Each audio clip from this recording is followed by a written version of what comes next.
Your nightly news with Joe Palmer begins now. Good evening, everyone. 2 homes have been destroyed in separate blazes in the state's north today. Fire crews rushed to a home in Newnham late this afternoon as smoke blanketed the street. Earlier this morning, an elderly man lost everything after his home was gutted by flames in Beaconsfield. A home reduced to nothing in a matter of moments. Across the street, its owner watches on, powerless. The alarm was raised by a passerby just after 10 this morning. Nearby police arrived very quickly after to find the house fully involved by fire. Volunteer fire brigades followed, but there was little they could do. 81-year-old Nye Evans wasn't home, but received a phone call with the bad news. He had a lot of antiques and other valuables in the home that he'd collected over many years, so it is upsetting for him. It's hoped others might now step in to help the devastated owner. Well, obviously his friends and people from the community will support him through this difficult time. An electrical fault in the mains cable is believed to be the likely culprit. Meanwhile, crews were also called to Newnham this afternoon after fire ripped through a home on Thompson's Lane. Motorists passing by stopped and rushed onto the property to check for occupants. Ran around the back and we just yelled and yelled and yelled to make sure no one was inside, and by the time we kind of came out the front, the fire brigade had turned up. Investigators are yet to determine the cause. Sean McComish, 7 Tasmania News. A new analysis of Tasmania's finances has revealed the state could be in billions of dollars of net debt in just over a decade. Treasury today released its fiscal sustainability report, finding our finances are manageable in the short term but could blow out over the next 15 years. It says more needs to be done to get Tasmania back on the right financial track, but the government says it's already acting responsibly. We've been very, very careful to, while protecting frontline services that the Tasmanian community expect, to ensure that we're making government as efficient as it ought to be. The report singled out health as the biggest driver for future financial challenges, saying efficiencies must be found. Tasmanians have joined nationwide protests causing chaos and disruption as part of the global movement Extinction Rebellion. Protesters rallying for climate action took over parts of Hobart this afternoon with a mock funeral procession, while dozens of arrests have been made in other cities. Dressed in black, carrying a casket, Extinction Rebellion has a clear message. Today we're having a funeral, a symbolic funeral to represent the generations that won't exist because of inaction on climate change. Protesters marched through Hobart, drawing attention to their climate cause, one they're calling an existential crisis. We are creative, we are fun, we're disruptive. It doesn't appear like the politicians are willing to take the action necessary to meet the scale of the catastrophe. In North Hobart, commuters faced with banners and placards as activists undertake their movement, Truth to Traffic. Similar dramatic scenes felt nationwide. What do we want? When do we want it? In Melbourne, around 60 people arrested after blocking cars and trams.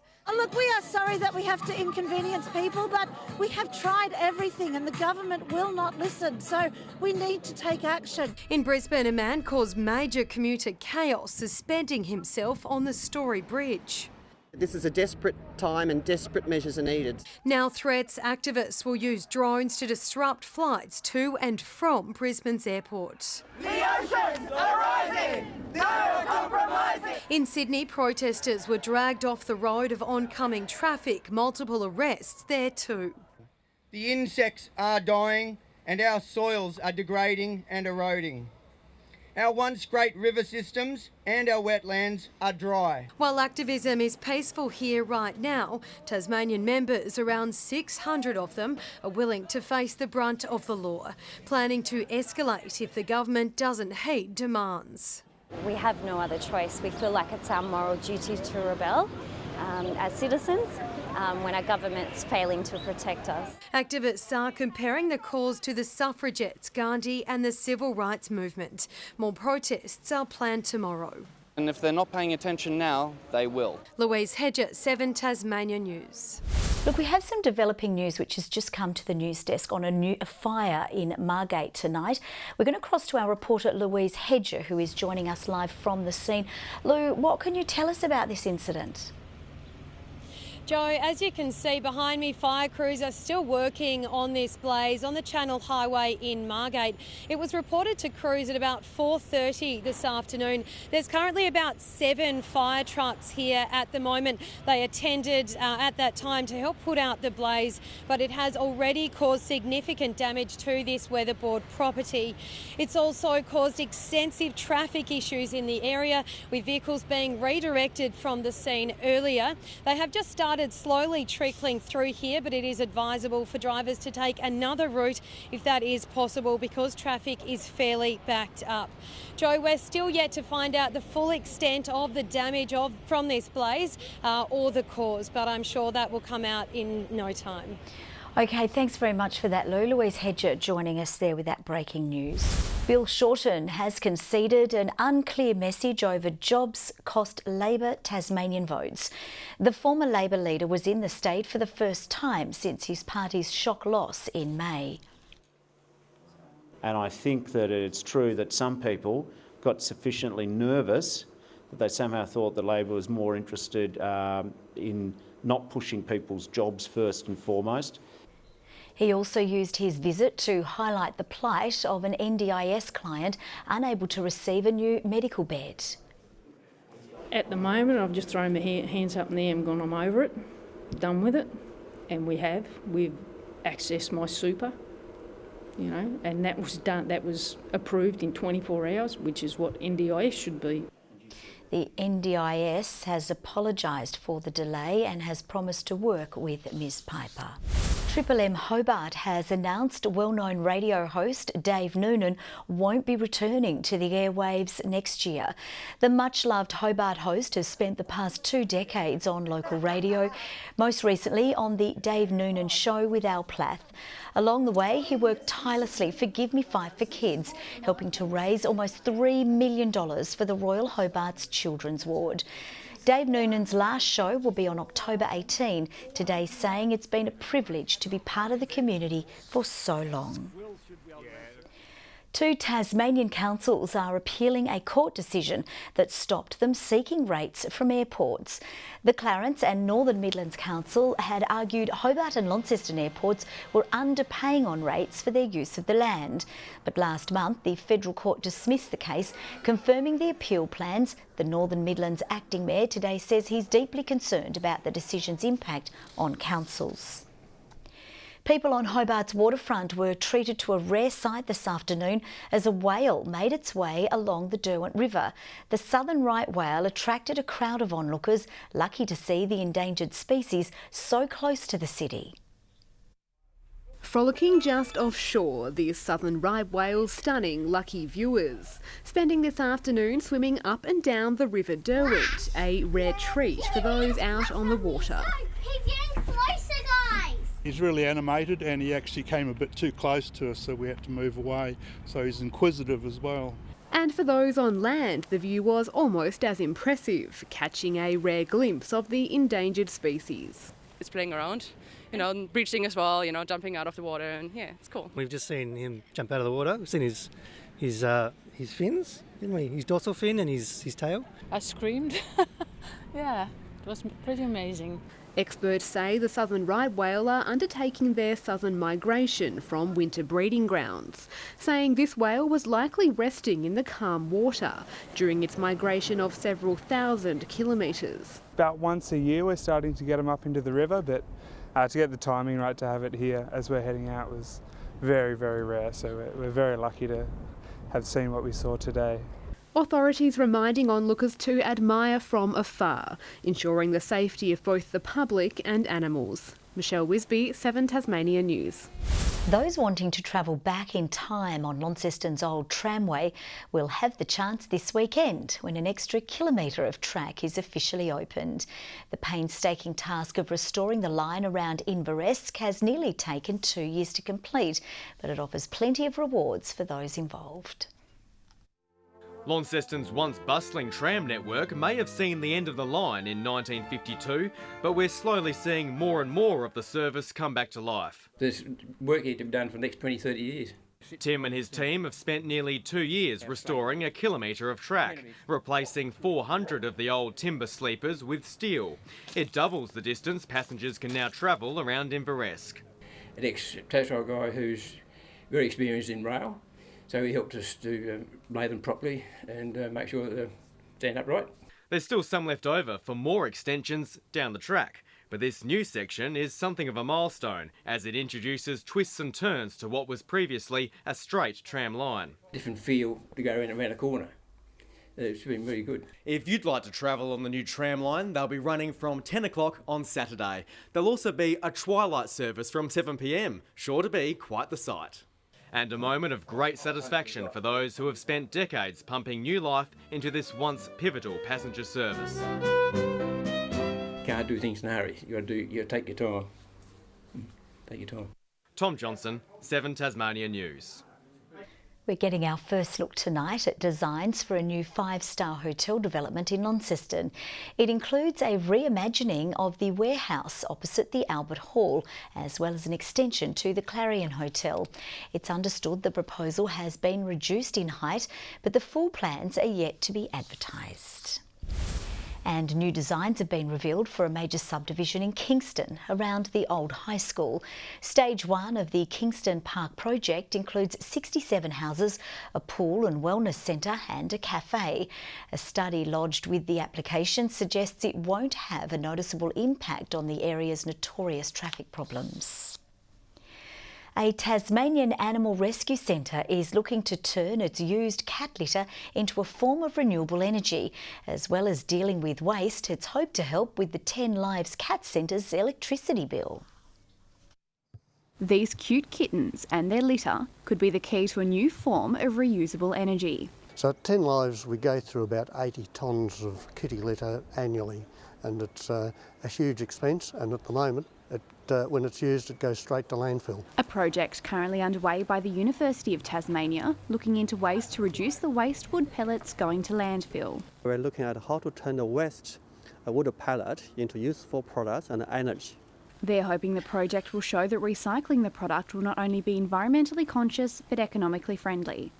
The idea coming after a discussion about rising energy costs at the centre and the cost of removing the used litter from the site. We thought there must be a solution and a better way than this, and that's where we got the idea to collaborate with UTAS with the support of Hobart City Council. We're really pleased to be working with the university to see what solution they can come up with to help us avoid sending 80 tonnes of kitty litter to landfill. The research project is expected to take 12 months.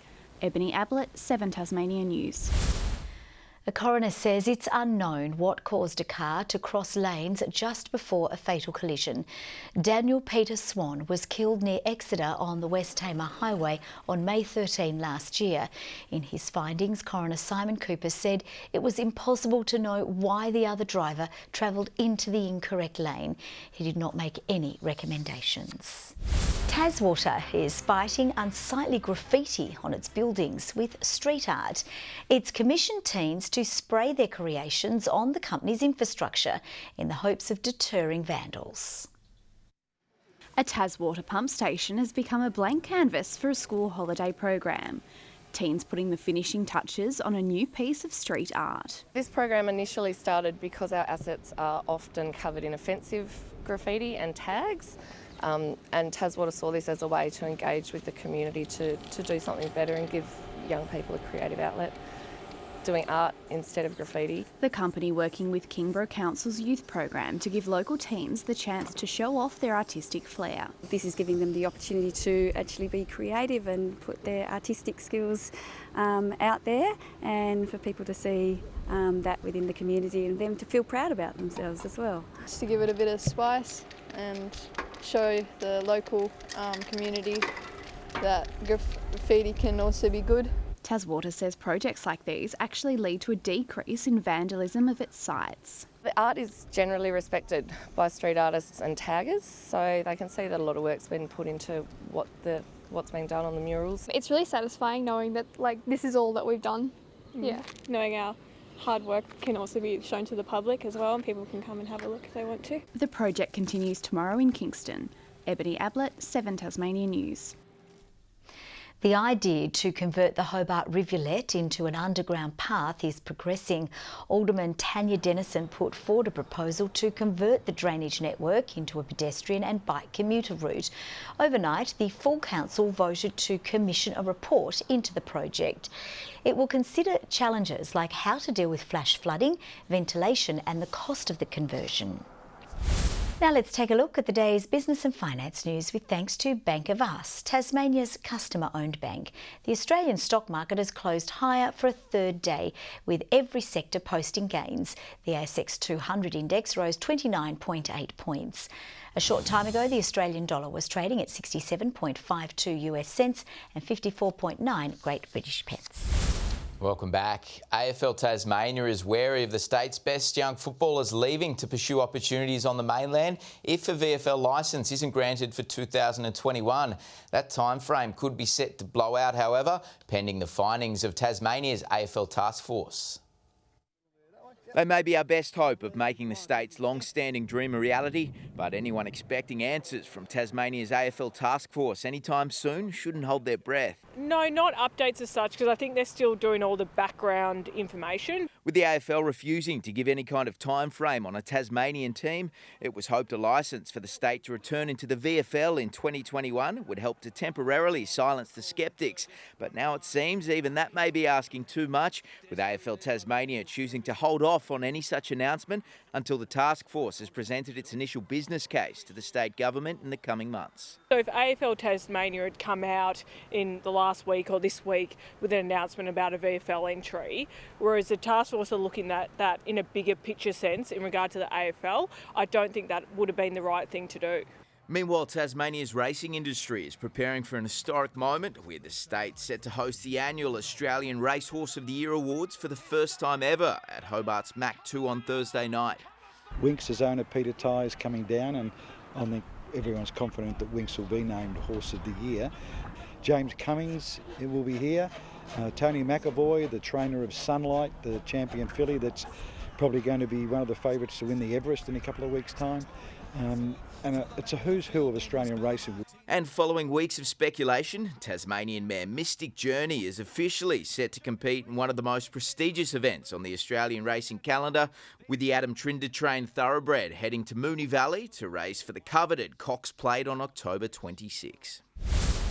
And Tasmania's up-and-coming basketballers have tested their skills in a school holiday clinic. 4 camps have been held across the state, giving young players a chance to learn more about the sport as the state strives towards having a national team in the national competition.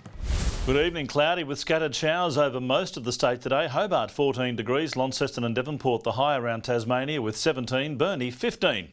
Below average temperatures again, Lowhead 16, Friendly Beaches, Ouse and Flinders Island 15 degrees, St Helens and Strawn 14, King Island 13, Lyawini a high of 7. The showers emanated from the cumulus cloud over the state today. We did have splashes of sunshine between the shower activity, most of the cover over the northeast. A trough has the storm-laden cloud over Victoria and southern New South Wales. A front off the east coast has cloud over southern Queensland and northern New South Wales, with low cloud sitting under a high over the Bight. That high cloud and the high pressure system approaches Tasmania tomorrow as the systems over the Tasman Sea intensify into a single low pressure system. The winds south to southwesterly at 10 to 15 knots, reaching 15 to 25 knots over the east, those 10-knot winds inland increasing to 15 knots later. Hobart, a top tomorrow of 16 with a shower or 2. Showers for Geeveston, 16 the high as well, 13 for Bothwell with a shower. Launceston, a high of 18 degrees, a possible shower after a cool start, 16 the top for Devonport and partly cloudy, bit of fog to start for Cressy. Burnie, partly cloudy and 16, 14 the top for Strawn, a possible shower for Curry on King Island as well. St Helens a shower or two and 16. 16 also for Swansea. Showers on the way and increasing over Orford, 15 the high. On Thursday, showers most likely during the afternoon and evening. More showery weather on Friday, mainly over the east, south and northwest with snow to 900 metres. And on Saturday, mainly fine apart from showers over the east and Bass Strait Islands. A cold start with areas of morning frost.